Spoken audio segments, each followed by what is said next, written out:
Ask me if that happened to me. It definitely did. When I say I freaked out,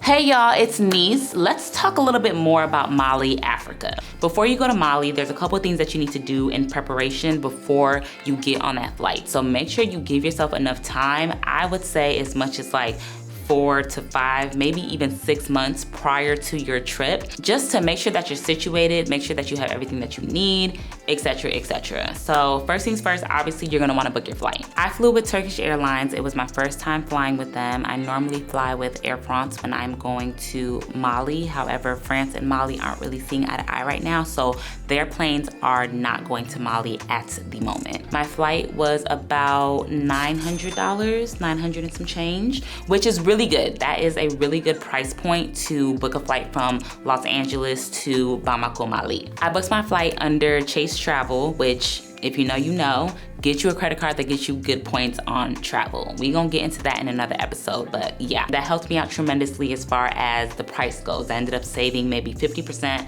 of my flight due to the amount of points that I had, and I ended up spending, out of my own pocket, I ended up spending about $450, which my mom covered that, so thanks, Mom.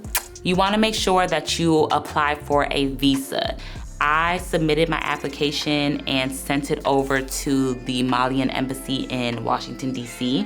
It was about $160 to do that. And I received my stamp of approval maybe like 2-3 weeks later. They do have a Malian embassy in New York, so if you live there, if you're out there, you can literally just walk in. I think you might have to set an appointment, but it's there. You don't have to send anything in. DC, same situation. If you are in an area that does not have the Malian embassy, that's when you have to send in your application and they will send it back to you. I definitely needed vaccines. My vaccines cost me $447 to be exact. That is a price that I will not forget because what?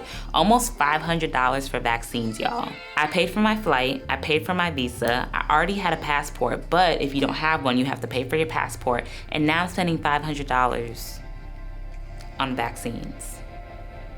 I got the meningitis, I think that's how you pronounce it. I got the meningitis shot, typhoid pills, and I got the malaria pills.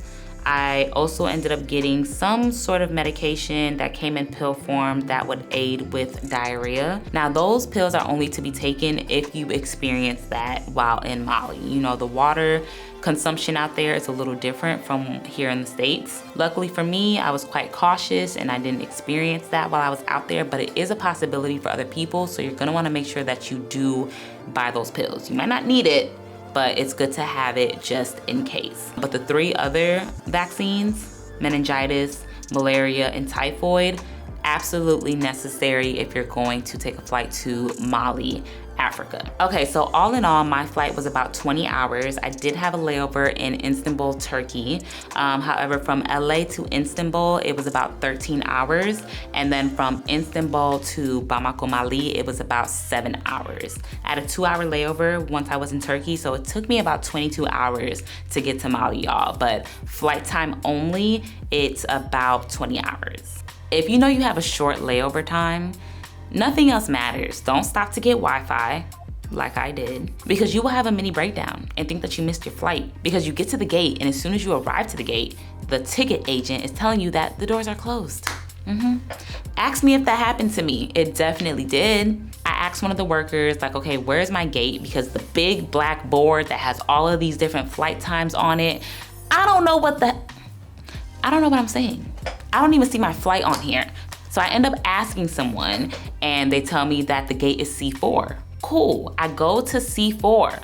Not only is my mom not there, but the ticket agent has closed the doors. And literally he tells me that no one else can board this flight. When I say I freaked out, finally I'm able to get in contact with my mom and she tells me that our flight was delayed and the gate has changed. Can you imagine being stuck in Turkey for however long because you missed your flight from Turkey to Mali over some Wi-Fi? I promise you I will never do that again.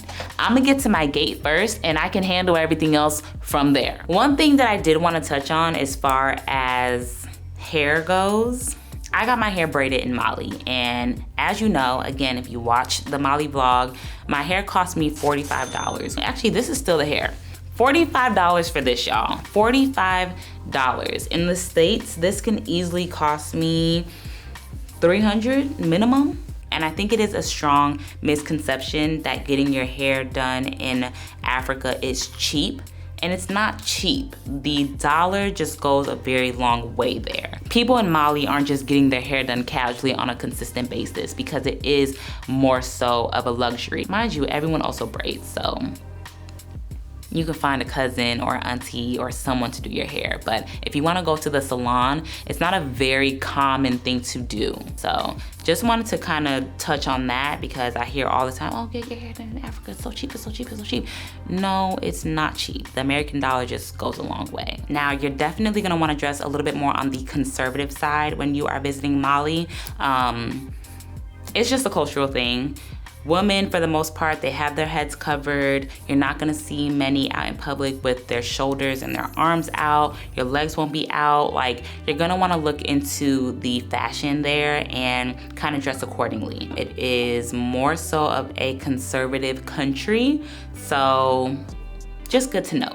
Beauty standards is just a thing. It really is a thing. Y'all, when I say I felt so beautiful out there, and it's so different from all the different areas that you go to, y'all. As I mentioned in the Mali vlog, I went to Mali with 2 braids in my head. To me, in my mind, I'm like, okay, I'm gonna go to Mali looking a mess, but that's okay. I'm only gonna be like that for maybe 2 days, and then I'm gonna get my hair done out there and I'll be good. Y'all, like, 2 braids in my head, no makeup. I think I was like that for at least maybe 3 to 4 days. And I felt beautiful. I felt like free. I just felt so good. And I want to feel like that wherever I am. So I'm gonna work on that. Like, being in the States, you know, you gotta have your hair done. You wanna make sure your makeup is popping. Some people wanna, you know, put on the lashes, which is cute. You know, I'm not mad at that at all. But all in all, you wanna be comfortable in your skin. Everything else is like added to, but at your core, you wanna feel good about yourself as you are. And that's how I felt in Mali, and that's how I'm choosing to exist. I don't know if I would recommend people going to visit Mali, and I might change my mind about this, but today, I don't know. I don't know if I would recommend someone visiting Mali without having someone with them who is true to this and not new to this, to the Mali streets, okay? Like, I go with my mom. I obviously have my family there. They know the ways of the land. I just have that blanket of protection and that blanket of, okay, like, these people know what they're doing, they know where they're going, they know the language, etc., etc. So if you're thinking about just randomly booking a flight to Mali, you might have a hard time out there because they do not prioritize English out there. I don't know. I don't know if I would recommend just anybody go to Mali. If you're gonna go, I think that I would recommend having someone who is either Malian or someone who is French speaking, someone who has been to the country before, someone who can kind of guide you while you're there. But if you choose to ignore me and you do decide to go, at least make sure the weather is nice, y'all. I always go during the dry season, AKA cold season. So I would recommend going around that time.